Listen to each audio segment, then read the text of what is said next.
Okay, I have come outside to test talking out in public. I live in a urban area, and if you're walking around on your own talking to yourself, people often think of you as being slightly unhinged, a little bit mental. And so I've come down to the seafront late at night to find a gentle introduction into walking and talking to myself in public, because there's very few people out at this location at this time of day. I have got a few subjects to talk about buzzing around my head, but I don't know if I shouldn't just wing it, because part of this whole exercise is about learning to talk spontaneously, so that you bypass the busy monkey mind and access something higher. If you notice people like Eckhart Tolle, he doesn't really need to think hard about what he's going to say, how he's going to respond to questions. He just seems to effortlessly tap into something that never fails him and always provides the information in a very succinct and profound and meaningful way. I don't imagine I will get to a place like that overnight, but that's what I'm aiming for, and if I get a quarter of the way there, that will still be a great success. So I'm walking along the seafront in the town where I live, late at night, walking and talking to myself. It's taken me a little while to get here, not only to summon up the courage, but also to find a piece of equipment that will allow me to do this. I must have gone through 5 or 6 different devices where I ordered them, tested them out. The audio was so muffled and horrible that I had to send them back and try something else. But the device I have found now, which seems to be working well, is good enough. It's quite windy right now, but I bought a little fuzzy wind block for the microphone, so hopefully the audio isn't distorting too much. Right.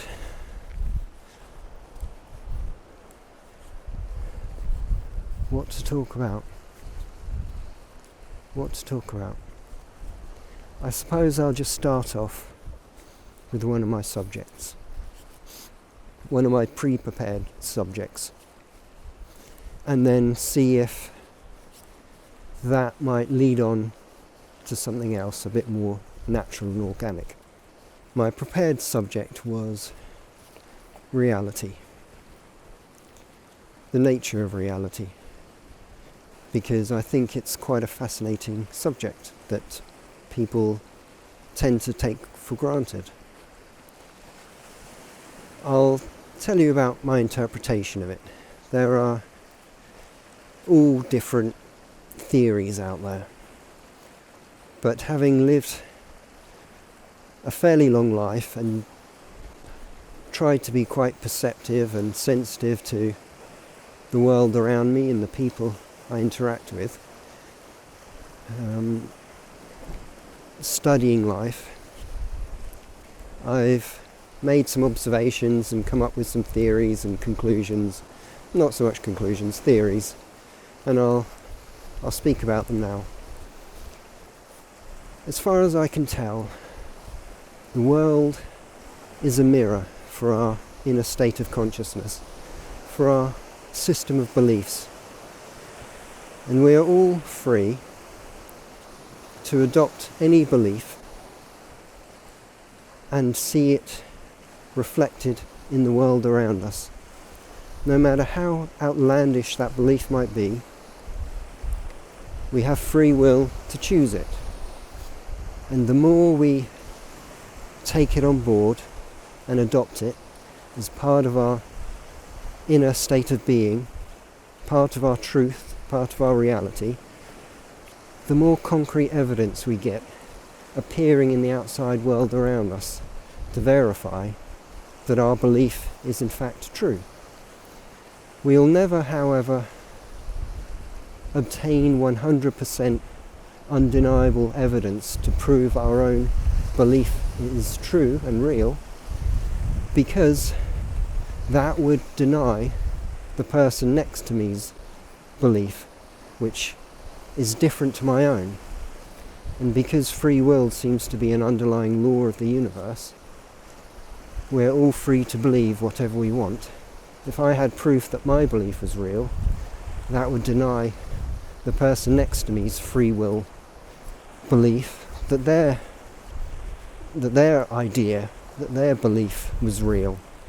So we can never find 100% undeniable evidence to back up any of our beliefs. So there we are, in these orbs, these mirror orbs that surround us, reflecting back to us our own state of consciousness, our own beliefs, our own fears, our own understanding of the universe. In fact, ourselves. The world that reflects back to us is just a mirror image of ourselves. But this mirror is not a complete 100% reflective surface. We can see through it. It's like a two-way mirror.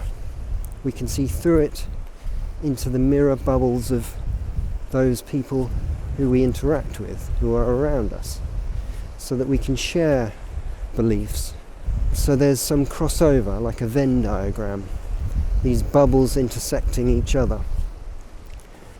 And that allows us all to have individual beliefs unique to ourselves, and to have shared beliefs held amongst a number of people who we interact with, who are close to us in terms of our level of consciousness, the expanse of our consciousness, our vibration. And that, to me, seems how reality is. And I'll tell you a story now about how our own beliefs, our own consciousness, our own fears are reflected back to us. Because recently I've been following the illegal immigration situation that seems to be occurring simultaneously around the first world, the Western world, the United States and Western Europe, where millions of people, perhaps, are being introduced from the east or from the south to the west or the north, from South America to North America, from Eastern Europe and India and parts of Africa into Western Europe. And because this was happening globally at the same time, it made me wonder, is this organic and natural, or is this part of a orchestrated idea or plan or project? Might it be part of some nefarious global agenda to disrupt Western civilization and to destroy culture and community, to divide and conquer. And it made me wonder if it was harmful to me, to my community, to my country, to the world. And I suppose it brought up thoughts about being prejudiced, being fearful, having a us and them mentality. It brought all those things close to the surface. On one hand, I was concerned about my home, my neighbourhood, my country being turned into a third world country, becoming a place where littering is the norm. And I've seen vloggers travelling in India showing the people who live in those cities using the streets as a toilet. And I didn't want that happening where I live. And so it did raise concerns and prejudices, preconceptions. And also there was the situation where illegal immigrants were being given free hotel accommodation, free mobile phones, free food and board, and we had homeless veterans who couldn't get these things. We had our own people in their thousands who were homeless, who weren't receiving this preferential treatment. And again, that brought up a us and them mentality, perhaps even anger on a kind of subconscious level.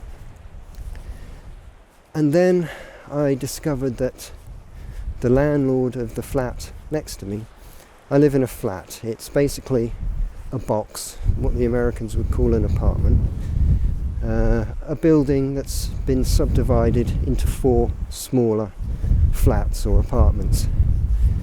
And the landlord of the flat next door to me had let out that flat to an Indian family, a man, a woman, and their 2 daughters. And my first introduction to this family was on the day they moved in, when at about midnight I heard my door open and slam, and footsteps coming up the steps into my flat. And I got out of bed and I went downstairs to the landing, and I saw an Indian man with a can of beer in his hand, looking bewildered at me.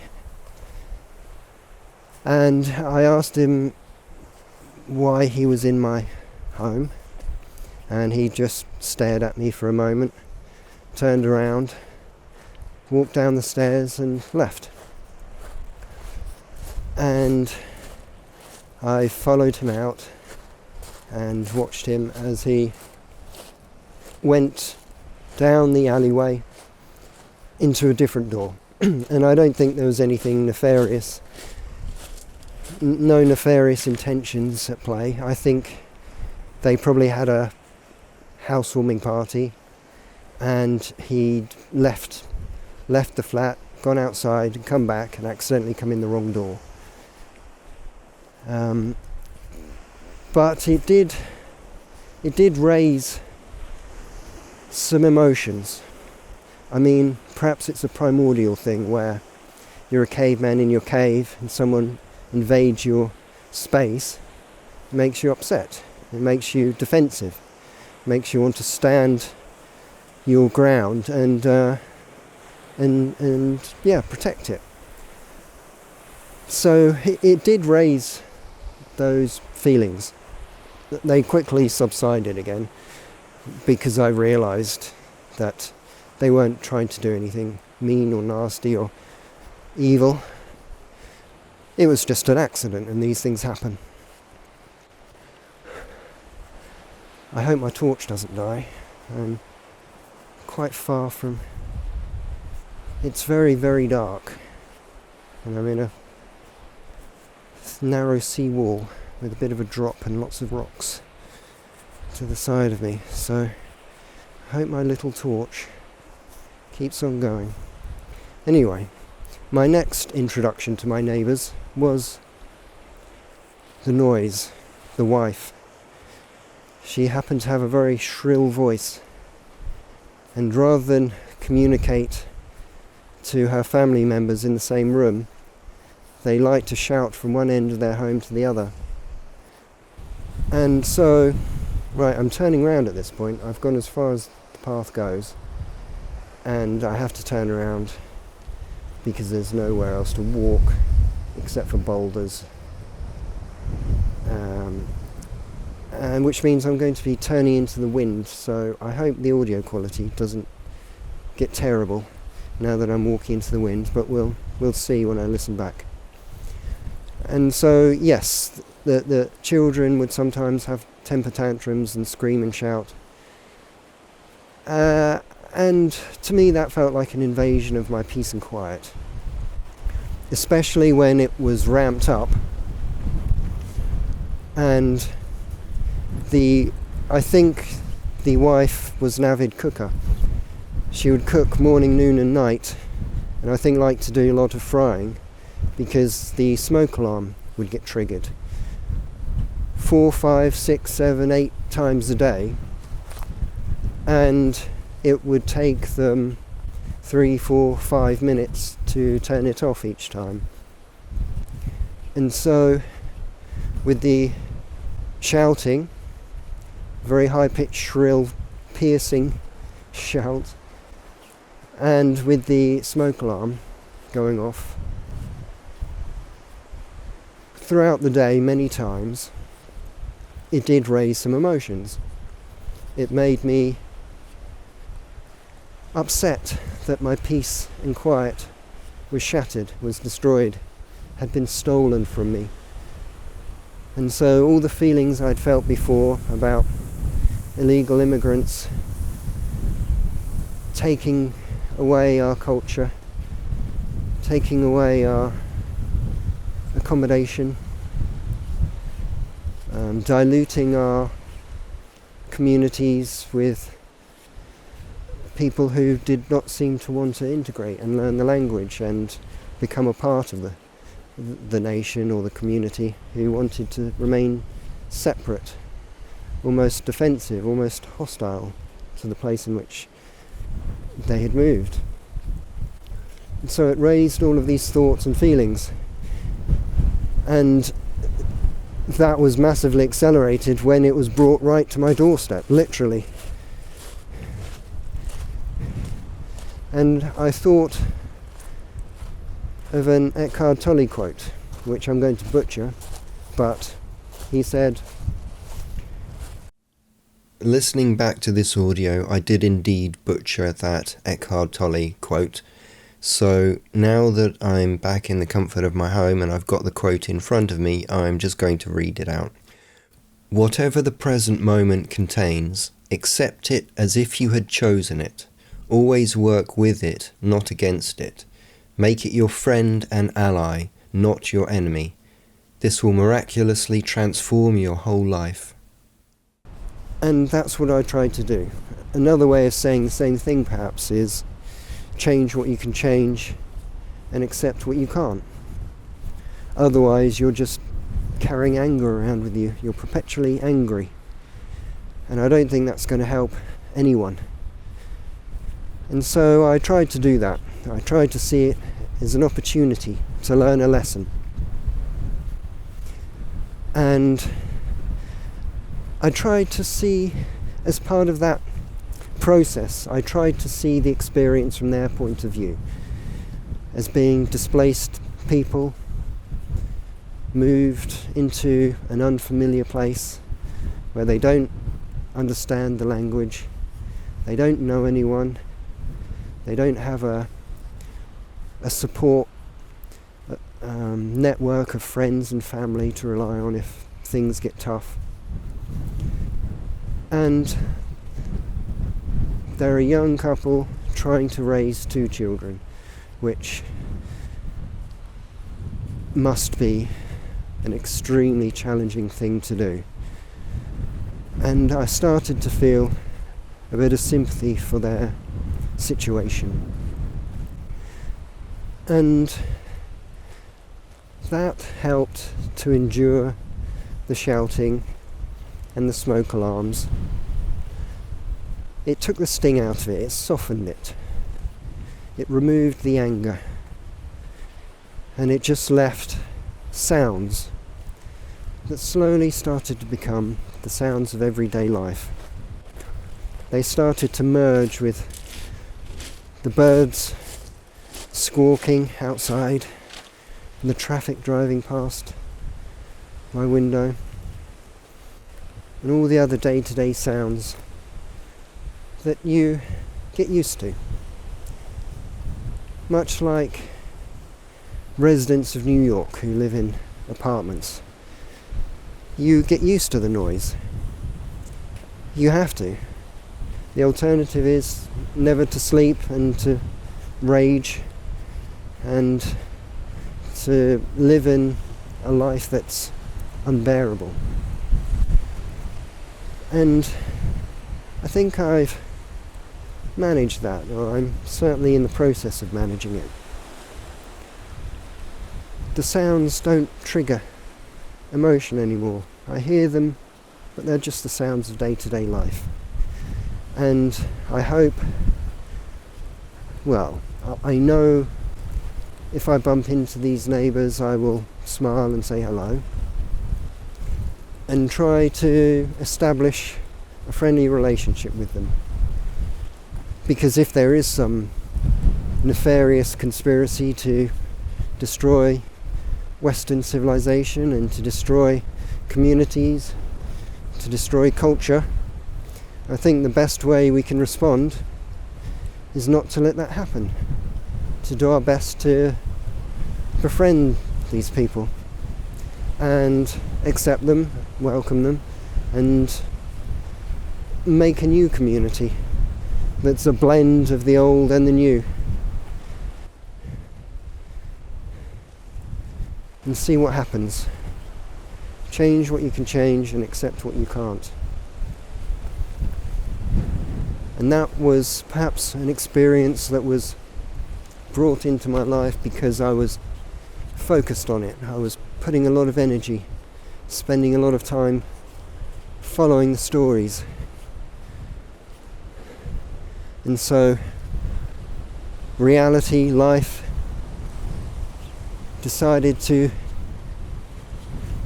materialize that so that I could face it and deal with it, learn the inherent lesson in that situation. Because every single experience that we have is a lesson with a grain of gold at its core, if we choose to see, if we choose to find it, if we choose to look for it. And if you can do that, see every experience, no matter how difficult and painful, as an opportunity to grow, to find that grain of gold, then that will take the sting out of life and turn us from victims of circumstance to self-empowered warriors who are bravely tackling and overcoming and growing through every experience that we encounter. Like right now, I have a huge fear of speaking in public, and yes, I'm dipping a toe in gently into the water by speaking in a public place at night time when there's very few people around, but the ramp down into that swimming pool is going to get steeper. I'm going to dip my foot in, and then my calf, and then my thighs, and then I'm going to be swimming in that pool. It's just a matter of time. And so part of the reason I'm doing this is because it frightens me. I don't want to be in a cage of fear, a cage of a comfort zone which I cannot expand, I cannot escape. The only way I can do that is to stretch it and stretch it and stretch it until it gets bigger and bigger. I mean, you could shatter it and fly outside. That's the cold turkey method of changing yourself, and I have done that in the past, and it was almost a violent way of changing, and it was difficult. It was too difficult. And so now I'm trying a gentler way, a softer way of doing it bit by bit by bit, slowly and gradually, so that there's no pressure, no tension. It's a gentle stretching, a gentle growing, without all the pressure, or the stress, or the extremes of emotion. And it seems to be working so far. I've only just begun on this journey of self-discovery and communication and growth. But it's fun, it's exciting. Normally I might be sitting at home watching a YouTube video. Right now I'm walking in the dark on the seafront with a tiny circle of light in front of me from a tiny little torch, talking to myself about whatever pops into my head. The wind's blowing in my face and the waves rolling in against the shingle, and it does feel good. I'd thought initially it would also give me like a gentle aerobic workout, but the route I've taken involves going down many steps to get to the seafront, and on the way back it will obviously involve going up many steps to get back home. So it's actually quite a rigorous workout. So it will certainly be increasing my health levels, or fitness, I suppose.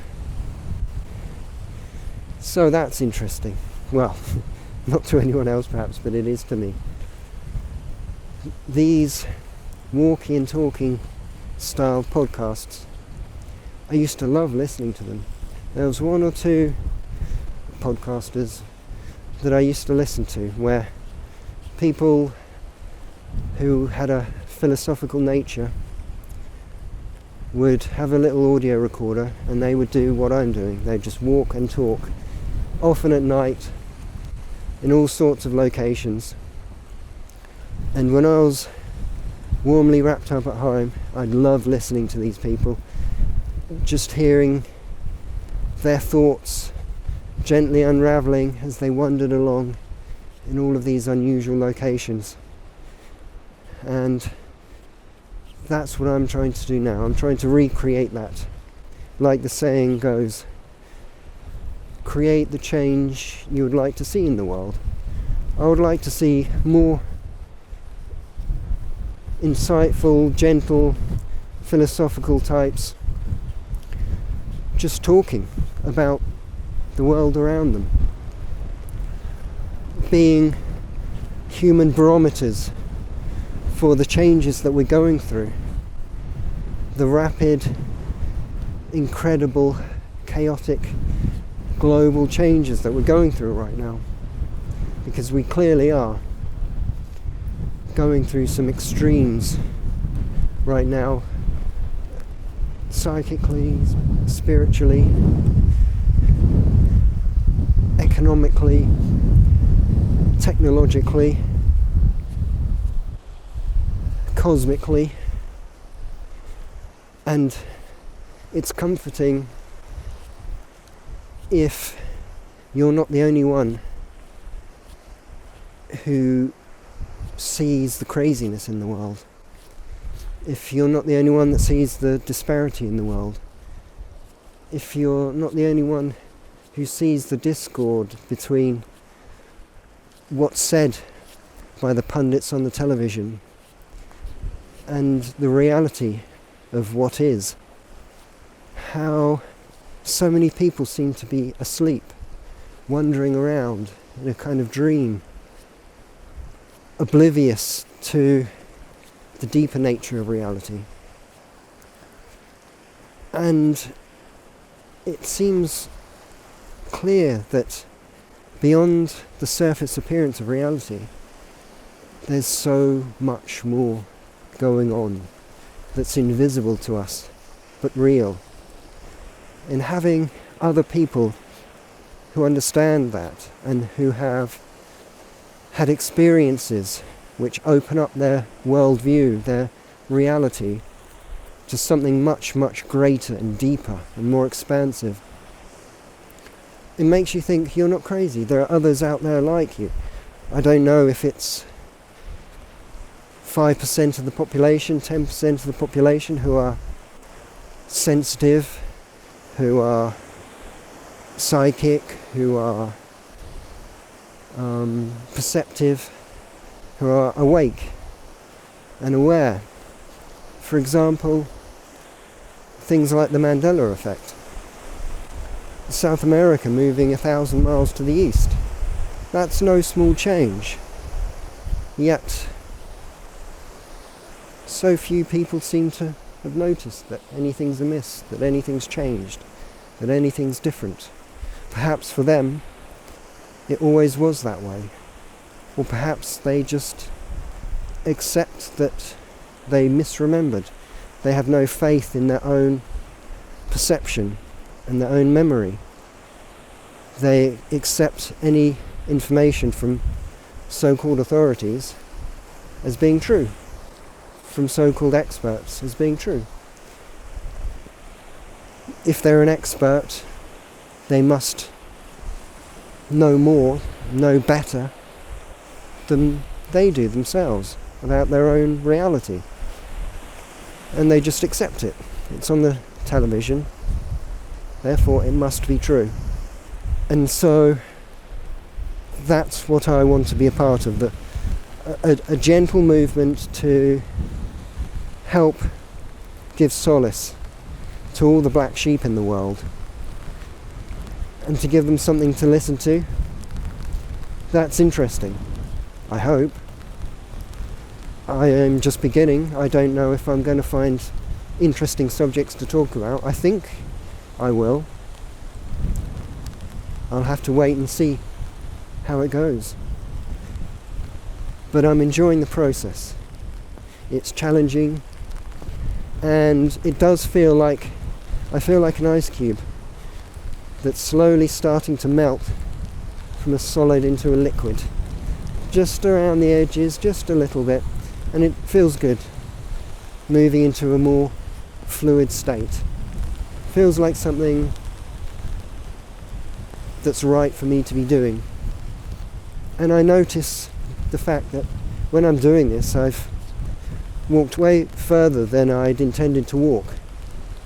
And the time seems to have just vanished. Gone by in a couple of minutes, when I'm sure it's been much longer. And I think that's probably a very good sign. Right, well, it's windy and it's raining. and I'm having a strangely good time talking to myself in the dark. But I think I've talked enough for now, and I don't know if this is going to be listenable, because the wind might make the audio terrible. Like I said before, I've put a little furry hat on the microphone, and I'm hoping that's going to be enough to remove the rumble that happens in microphones when they're placed in the wind. But we'll see when I put the audio on the computer and listen to it back, if it's a disaster or if it's salvageable. And even if it's a disaster, I will just try again. I will try to put a bigger furry cap on the microphone and have another go, because it's not really about creating incredible, mind-blowing, world-shattering podcasts. It's about the process, the never-ending process of living, of existing, getting into a flow state, finding who you are through trial and error, finding your voice, because that's certainly something they don't teach you at school. Who you are. In fact, they do the opposite. They seem to indoctrinate you to all conform to the same mono culture, the same mono personality, as much as they possibly can, to break your thought patterns up into little half-hour segments divided by bells with pointless multiple choice questions that just put your mind into ever decreasing boxes that isn't able to fluidly think and fly and explore and experiment and discover who and what we are as an individual being. And that's part of the subject of a novel I'm working on, which I may mention from time to time. Putting all of my life lessons, my understanding, my insight into a fantasy story, although it's kind of drama fantasy. It's kind of grown-up fantasy for adults. And so I may talk about that from time to time, because that's one of my passion projects, as is this. But I think I will wrap this up for now, because soon I'm going to be going up the millions of steps back to my home, and I think you hearing me panting heavily into a microphone probably isn't going to make for the most interesting content. But I've enjoyed this first excursion. I've enjoyed the wind and the rain and the waves and the little circle of light that I've been following like a will-o'-the-wisp, and I'm very much looking forward to challenging myself this way again very soon, and learning and growing through this experience, embarking on this little adventure and seeing where it leads, because that's the most exciting thing, engaging in a mystery that unfolds in the moment. It does feel good, living in the now.